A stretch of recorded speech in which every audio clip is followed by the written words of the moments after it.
ఇలాంటి గడబడి చాలా కనపడుతుంది. ఒక గందరగోళమును ఇందాక నేను అన్నట్టుగా ఒక దిక్కుతోచని పరిస్థితి కనపడుతుంది. ఎందుకంటే మీరు చెప్పినట్టుగానే స్థానిక లీడర్షిప్ అంతానేమో ఒక అయోమయంలో ఉన్నారు. పని చేయాలా వద్దా? మీరే చెప్పారు కదా, ఒక నాయకుడు ఆయన ఏదో పార్టీ కార్యక్రమం ఒకటిస్తే సాయంత్రం దాకా తిరిగి మన మీద వ్యతిరేకత వస్తుందిరా బాబు వద్దులే ఆపేద్దామని చెప్పి ఆపేశాడని. ఆ సిచ్యువేషన్ ఉన్నప్పుడు స్థానిక నాయకత్వం ఏమో బయటికి వెళ్ళే పరిస్థితి లేదు. కార్యకర్తలు స్థానిక నాయకులు వస్తే వాళ్ళతో పాటు బయట తిరుగుతారు. సో ఈ పరిస్థితుల్లో జగన్మోహన్ రెడ్డి గారి పరిస్థితి ఏమో గందరగోళంగా ఉంది. ఆయన ఆ కేసుకు సంబంధించి ఏమవుద్దో తెలియక ఆయన బిక్కుమంటూ ఆయన కూర్చున్నాడు. సో ఈ సిచ్యువేషన్లో వైసీపీ గురించి ఏం చెప్తారు మీరు? ఏం లేదు వెంకటకృష్ణ గారు, ఇందులో క్లియర్గా మనకు అర్థమవుతుంది. లోకల్ బాడీస్ వచ్చేస్తున్నాయి, అంతవరకు కేడర్ను మొయ్యాలి, డబ్బు కావాలి, వ్యతిరేకత ఉంది. జగన్మోహన్ రెడ్డి మీద వ్యతిరేకత ఉంది. జగన్మోహన్ రెడ్డి రేపు ఏ స్థానంలో ఉంటాడో కూడా కన్ఫ్యూజన్లో ఉంది. కొంతమందికి తెలుసు ఆయన చేసిన తప్పులకు లోపలికి తీసుకెళ్ళిపోతారు అని, కొంతమంది అసలు ఉంటాడా లేకపోతే ఏం సర్వైవ్ అవుతుందా లేదా అని. కానీ ఇప్పుడు స్థానికంగా మాజీ ఎమ్మెల్యేలుగా ఉన్న వాళ్ళ పరిస్థితి అది కాదు. పైనుంచి ఈవెంట్స్ ఇస్తే ఎవరు ఖర్చు పెడతారు, ఎక్కడికి వెళ్తారు? జనంలో ఆ స్పేస్ లేదే. ఇప్పుడు తెలుగుదేశం పార్టీలో కానీ జనసేనలో కానీ ఎక్కడ కూడా వైషమ్యాలు ఉంటే నియోజకవర్గాల్లో వీళ్ళు ఏమైనా కొత్త అవతారం ఎత్తడానికి సాధ్యం. నేను వింటున్నది వస్తున్న వార్తలు ఏంటంటే వైసీపీలో ఒక్కరు మినహా మాజీ మంత్రులు అందరూ క్యూ కట్టేశారని. ఎస్, అంతే. మొత్తం మాజీ మంత్రులు ఉత్తరాంధ్రలో వైజాగ్, విజయనగరం అండ్ శ్రీకాకుళం ఒక్కరు మినహా మిగతా అందరూ క్యూ కట్టేశారని. కరెక్ట్ మీ దగ్గర ఉన్న ఇన్ఫర్మేషన్ కరెక్ట్.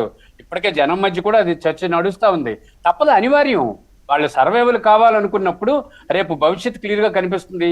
జగన్మోహన్ రెడ్డి ఏ రకంగా నడపలేడు. మనం అనుకున్న ఇప్పటి వరకు స్ట్రక్చర్ లేదు, కిందన గౌరవం లేదు, వాళ్ళకి అధికారం ఉన్నప్పుడు ఎవరిని కూడా గౌరవించలేదు. ఈ పరిస్థితుల్లో దీన్ని పట్టుకొని వేలబడడం అనవసరం. రేపు జరిగే పరిణామాలు వేరుగా ఉన్నాయి.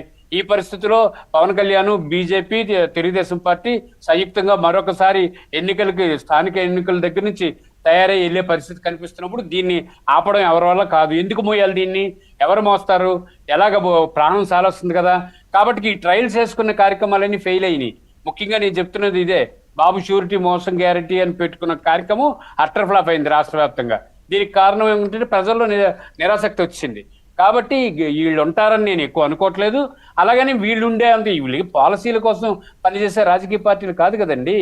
పైసల కోసం పనిచేసే లీడర్షిప్ ఎక్కువైంది, పాలసీల కోసం ఉండేవాళ్ళు తక్కువయ్యారు. ఇప్పుడు మనం అనుకున్నాం, మరొకసారి నేను చెప్తున్నాను, రాజశేఖర రెడ్డి గారితో పనిచేసిన వాళ్ళు ప్రాణం పోయిన రాజశేఖర రెడ్డి కోసం ఏమైనా చేయాలనుకుని పనిచేశారు. అందులోనే నేను చెప్పాను మీకు, సాంబశివరాజు గారి లాంటి వాళ్ళ కోసం ఉదాహరణ నేను ఎందుకు చెప్పాను. అలాగే ఆ రకమైనటువంటి పరిణామం తెలుగుదేశం పార్టీలో ఉన్న లీడర్షిప్ ఉంది.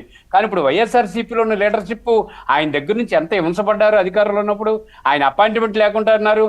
ఒక deputy speaker, deputy chief minister 6 నెలలు టైం పట్టింది జగన్మోహన్ రెడ్డి ముఖ్యమంత్రిగా ఉన్నప్పుడు డైరెక్ట్ గా కలవడం కోసం. నాతో స్వయంగా ఆయన చెప్పాడు. కాబట్టి ఈ పరిస్థితుల్లో ఎక్కువ రోజులు వీళ్ళు సర్వైవల్ కారు. గ్యారంటీగా ఏదో గూటికి చేరిపోవాలి, వాళ్ళు రక్షించుకునే ప్రయత్నం చేస్తారని నేను అనుకుంటున్నాను. Right sir, right. చూద్దాం ఏమవుతుందో. పార్టీ పరిస్థితి అయితే ఏమీ చాలా గందరగోళం ఉంది. నాయకులు అంటే పర్సనల్గా ఫ్రెండ్షిప్ ఉంటుంది కదా మనకి, వాళ్ళు మాట్లాడుతున్న మాటలు